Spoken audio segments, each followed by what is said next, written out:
یہ بیٹا شبینے کے حوالے سے ہمارے یہاں عام طور پہ مساجد کے اندر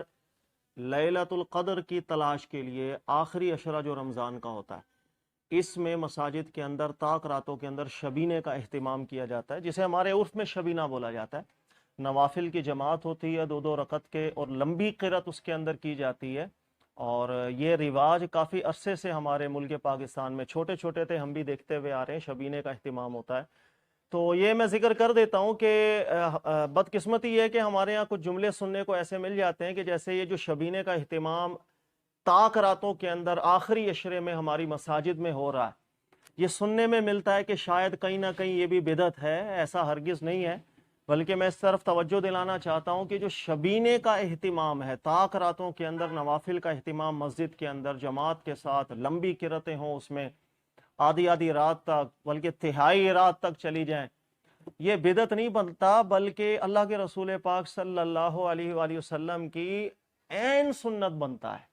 اور اس طرف عام طور پر توجہ نہیں جاتی ہے، اور میں اس کو ذکر کر دیتا ہوں۔ دیکھے گا، ہر شخص جانتا ہے کہ اللہ کے رسول صلی اللہ علیہ وآلہ وسلم رمضان کا پورا مہینہ وہ قیام اللیل صحابہ کو نہیں کروایا کرتے تھے۔ نبی پاک صلی اللہ علیہ وسلم صحابہ کو ترغیب دیا کرتے تھے، آپ نماز پڑھیں، گھروں میں پڑھیں۔ کبھی کبھی صحابہ آ جاتے، صحابہ کو جماعت کے ساتھ بھی نبی پاک صلی اللہ علیہ وآلہ وسلم نماز پڑھا دیا کرتے تھے۔ لیکن بعد میں یہ صحابہ اکرام کے دور کے اندر، چونکہ ایک شوق ہے قیام اللیل کا، آتے تھے لوگ مسجد میں پڑھتے تھے، تو پورا مہینہ رمضان کا قیام اللیل تراویح کی صورت کے اندر، یہ بعد میں اس کا آغاز ہوا تھا۔ اللہ کے رسول پاک صلی اللہ علیہ وسلم کے زمانہ مبارک میں بہرحال پورا مہینہ تراویح کا با جماعت اہتمام نہیں تھا، لیکن یہ بات سب جانتے ہیں کہ اللہ کے نبی صلی اللہ علیہ وسلم نے کبھی کبھی صحابہ کو رمضان میں قیام اللیل جماعت کے ساتھ ضرور کروایا۔ اچھا، اور حیرت والی بات یہ ہے کہ حدیث بڑی مشہور ہے کہ 3 راتیں ایسی ہیں کہ اللہ کے نبی صلی اللہ علیہ وسلم باہر تشریف لائے، اور ایک دن صحابہ کو جماعت کے ساتھ نماز پڑھائی، اور عشاء کے بعد نماز کا آغاز کیا تھا اللہ کے نبی علیہ الصلوۃ والسلام نے، اور ایک رات کے 3 حصے کر لینا برابر برابر ہم، تو صحابہ کہہ رہے ہیں کہ پہلے تیسرے حصے تک نبی علیہ السلام نے ہمیں جماعت کروائی۔ اس کے بعد ایک دفعہ پھر اللہ کے نبی صلی اللہ علیہ وسلم رمضان کے مہینے میں باہر تشریف لائے، اور ہمیں پھر عشاء کے بعد قیام اللیل کروایا، اور عشاء کے بعد نماز شروع ہوئی تھی، اور دوسری دفعہ آدھی رات تک لمبا ایک قیام تھا جو صحابہ کو نبی پاک صلی اللہ علیہ وسلم نے کروایا۔ اچھا، پھر صحابہ کہتے ہیں کہ تیسرے روز اللہ کے نبی صلی اللہ علیہ وسلم پھر تشریف لائے تھے، اور نبی پاک علیہ السلام نے عشاء کی نماز کے بعد یہ نوافل شروع کروائے، اور پھر پہلی تہائی حصہ بھی رات کا گزر گیا، نصف حصہ بھی رات کا گزر گیا، اور اتنا لمبا قیام ہوا کہ ہمیں محسوس ہو رہا تھا شاید آج سحری کا ٹائم بھی ہمیں نہ ملے۔ کمال بات یہ ہے کہ یہ 3 دن جو اللہ کے نبی صلی اللہ علیہ وسلم نے جماعت کروائی صحابہ کو، یہ رمضان کے پہلے عشرے کے 3 دن نہیں تھے، درمیان کے عشرے کے بھی 3 دن نہیں تھے، بلکہ آخری عشرے کی 3 طاق راتیں تھیں۔ حدیث میں اس کی صراحت موجود ہے، وہ 21ویں تھی، 23ویں اور 25ویں، یہ وہ 3 راتیں تھیں جس میں اللہ کے نبی صلی اللہ علیہ وسلم نے صحابہ کو جماعت سے نماز پڑھائی تھی۔ 21ویں، پھر ایک ناغہ کر کے 23ویں، پھر ایک ناغہ کر کے 25ویں رات۔ یعنی سمجھانا جو میں چاہ رہا ہوں آسان الفاظ کے اندر وہ یہ کہ اللہ کے نبی صلی اللہ علیہ وسلم کی جو براہ راست سنت ہے، وہ تو ہے ہی آخری عشرے کی طاق رات کے اندر قیام جماعت کے ساتھ، اور ایسا قیام کہ جو لمبا ہو، آدھی آدھی رات تک چلا جائے، ایسا قیام جو سحری کے ٹائم تک چلا جائے۔ اور یہ سنت ہمارے یہاں شبینے کی صورت کے اندر پاکستان میں، انڈیا میں ہم دیکھتے ہیں اس کو، کہ وہ لمبا ایک قیام ہوتا ہے جس کے اندر کافی سپارے بھی پڑھے جاتے ہیں، 8 8 10 10 سپارے بھی پڑھے جاتے ہیں، آدھی آدھی رات ہو جاتی ہے، بلکہ اس سے بھی زیادہ ہو جاتا ہے۔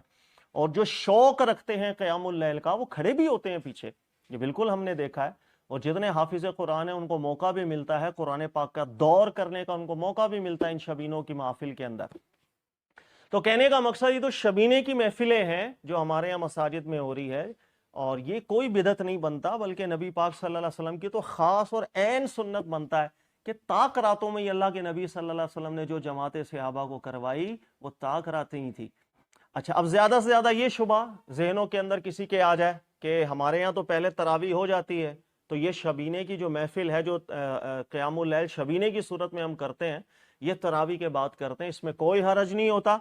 اور اس موضوع کے اوپر ہم نے بڑی تفصیلی گفتگو کی ہے، آپ سننا چاہیں سن سکتے ہیں کہ تراویح کی رکعت 8 یا 20 آخر جھگڑا کیوں، اس نام سے یہ ہمارا کلپ ہے، آپ سنیے گا۔ ہم نے بڑی تفصیل سے اس میں ذکر کیا ہے کہ رمضان کے اندر آپ تراویح پڑھیں، تراویح پڑھنے کے بعد پھر آپ کا دل کر رہا ہے قیام اللیل کا، پھر آپ پڑھیں، جماعت کے ساتھ موقع ملے جماعت کے ساتھ پڑھیں۔ صحابہ کرام ایسے ہی کیا کرتے تھے جنہوں نے اللہ کے نبی صلی اللہ علیہ وسلم سے تربیت لی تھی۔ میں ایک حدیث آپ کو بیان کر دیتا ہوں، ابو داؤد کی روایت ہے، روایت بالکل صحیح ہے، مسند احمد بن حنبل نے بھی اس کو روایت کیا، نسائی نے بھی روایت کیا، اور روایت بالکل صحیح ہے۔ صحابی ہیں طلق بن علی رضی اللہ تعالیٰ عنہ، ان کے بیٹے کہتے ہیں کہ ہمارے ابو ہمارے گھر میں آئے تھے، رمضان کی رات تھی، وَأَمْسَى عِنْدَنَا وَأَفْطَرَ، کہ آپ نے افطاری بھی ہمارے یہاں کی، پھر رات کا جب وقت آیا ثُمَّ قَامَ بِنَا اللَّيْلَ ثُمَّ أَوْتَرَ، پھر ہمارے ابو نے ہمیں گھر کے اندر ہی جماعت کے ساتھ قیام اللیل کروایا تھا، جسے ہم تراویح کہتے ہیں۔ تراویح پڑھائی ہمیں ہمارے ابو نے، صحابی ہیں طلق، اور اس کے بعد انہوں نے ثُمَّ أَوْتَرَ، پھر انہوں نے وطر بھی ہمیں پڑھائے۔ جب یہ گھر میں جماعت ہو گئی، اس کے بعد ثُمَّ إِنْ حَضَرَ إِلَى مَسْجِدِهِ، پھر ہمارے والد یعنی جو صحابی ہیں وہ پھر مسجد کی طرف گئے، فَصَلَّى بِأَصْحَابِهِ، پھر وہاں ان کے دوست احباب جمع تھے تو مسجد کے اندر دوبارہ سے صحابی نے قیام اللیل کی جماعت کروانا شروع کر دی۔ یعنی ایک دفعہ تراویح گھر میں پڑھ لی جماعت کے ساتھ، وطر بھی جماعت کے ساتھ پڑھ لیے تھے، پھر مسجد کے اندر گئے اور دوبارہ سے قیام اللیل انہوں نے کروایا تھا۔ اس میں کوئی مسئلہ نہیں ہوتا کہ آپ نے تراویح پڑھ لی یا وطر پڑھ لی ہے اس کے بعد اب دوبارہ نفل آپ نہیں پڑھ سکتے، بالکل پڑھ سکتے ہیں۔ لہٰذا یہ جو شبینے کی محفلیں ہمارے پاکستان کے اندر ہوتی ہیں، اور الحمدللہ بہت سے قاری حضرات ایسے ہیں جو بڑے شوق سے یہ شبینے کا اہتمام کرتے ہیں، ان کو مبارک ہو، اور یہ کوئی وہ غلط کام نہیں کرتے، نہ ہی وہ کوئی بدعت کا کام کرتے ہیں، بلکہ عین اللہ کے نبی علیہ السلام کی سنت کے مطابق اصل قیام اللیل پر عامل یہی حضرات ہیں